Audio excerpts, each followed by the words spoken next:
cette cascade est loin des regards, puisque pour y accéder, c'est très compliqué.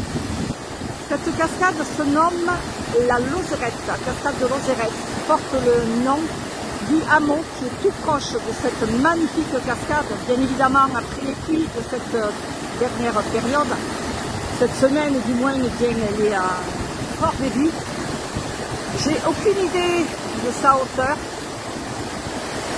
C'est pas indiqué nulle part, peut-être 40 mètres pour vous dire un chiffre sans trop l'affirmer. En attendant, elle est magnifique. Le cours d'eau qui forme cette cascade s'appelle le Briançon. Et elle va rejoindre là-bas, tout au loin, tout au fond, le pont de Montvert.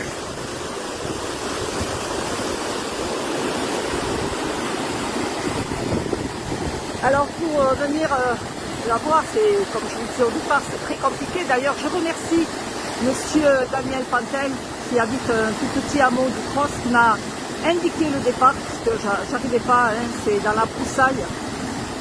Et je suis quand même arrivée à accéder à cette magnifique cascade, je ne le regrette pas, même si ça a été un peu compliqué. Donc sinon je suis venue de Mende, bien sûr, en prenant la direction Saint-Étienne du Val d'Onès. Et après, au col du mont Mira, j'ai bifurqué à gauche pour la route qui va donc au Vendon.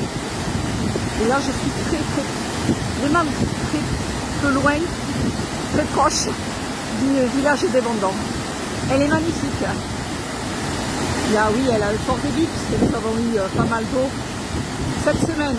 Et par contre aujourd'hui nous avons un beau ciel bleu. Alors cette vidéo franchement elle se mérite. J'avoue que là c'est incroyable l'accès pour y venir, il faut vraiment connaître.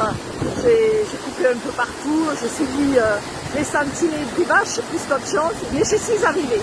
J'y suis parvenue et peut-être que je vais aller de par le village de Lozérette, on voit le départ de cette cascade. Donc nous sommes en Lozère, hein. Une des belles cascades aussi, mais peu connue, puisque voilà, l'accès n'est pas du tout balisé. C'est un état sauvage, et puis finalement il en faut des endroits comme ça. Je n'ose pas trop m'en approcher non plus, malgré tout, parce que là il y a pas mal d'herbe, et puis je ne vois pas beaucoup. Alors, je vais prendre un bâton pour me sécuriser.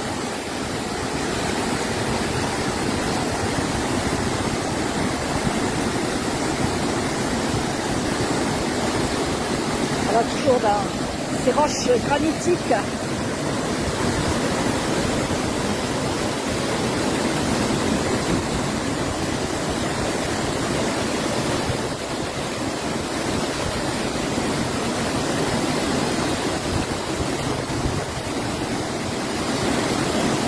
Là, le début de cette cascade.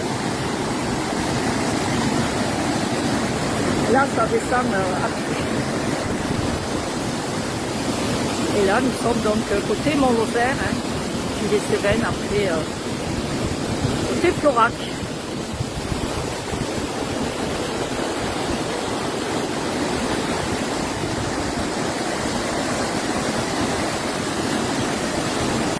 Une autre vidéo depuis le départ de la cascade de Lozérette, cette cascade qui est située tout proche d'un village portant le même nom, mais le ruisseau qui forme cette cascade s'appelle le Briançon.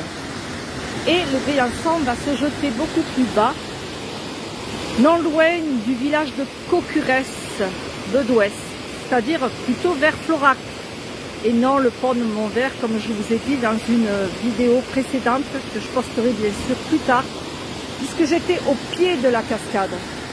Alors le parcours est très compliqué. C'est dans la broussaille, c'est dans les ronces. Et je remercie la personne qui m'a indiqué le départ de cette randonnée, qui habite le petit hameau du Cross, en la personne de Daniel Pantel. Je le remercie infiniment. Sans lui, je n'aurais jamais trouvé l'accès pour arriver au pied de la cascade. Je la connaissais seulement d'ici. Alors je vous la situe. Elle est, lorsqu'on part de Mende, on prend la direction Florac. Et au col du mont Mira, on prend la direction Les Bondons et on prend toujours la route qui accède au Bondon. Et après, nous avons une toute petite route qui arrive au village de Lozérette et il y a un parking. C'est la seule chose qui a été aménagée pour cette cascade que je nomme Loin des regards. Donc nous sommes dans le parc des Cévennes. Voilà, et là c'est cette vallée qui va rejoindre après le Tarn. Voilà, avant d'avoir fait, je suis arrivée vers 15h30 et là j'ai vraiment tardé dans cette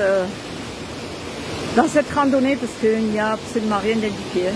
J'ai deviné un petit peu les traces pour y aller et pour le retour.